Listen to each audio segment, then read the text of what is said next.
bose icyo nababwiraga abantu mufite ibibazo mwihangane, abafite intambara mwihangane.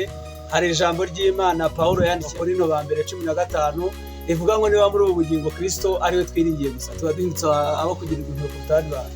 Bivuze ngo tuyifite, hari impuhwe Imana itugirira, hari uko Imana ibigenza, hari uko Imana itwitaho. Nimuhumure abantu mufite ibibazo, abantu mufite intambara, abantu murwaye, abantu mufite uburyo cy'isi ibajennye, nimuhumure. Niba muri ubu bugingo Kristo ariwe twiringiye gusa tuba duhindutse aho kugirirwa impuhwe kuruta abandi bantu bose. Iryo jambo Pawulo yaryandikiye Abakorinto ba mbere, bari bahangayitse, bari bafite imitima ibajennye, bari bafite ibibavunnye, bari bafite ukuntu barushye.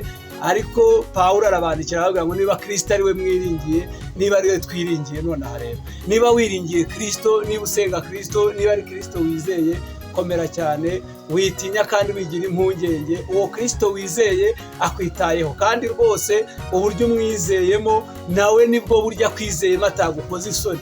Uburyo umukundamo nawe nibwo buryo ndetse burenze agukundamo atagukoza isoni.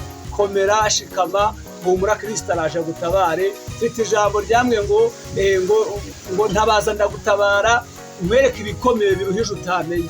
Wowe tabaza Kristo muri izo ntambara zawe, tabaza Kristo muri ibyo bibazo byawe, tabaza Kristo uko nguko nyine ubona bigukomeranye.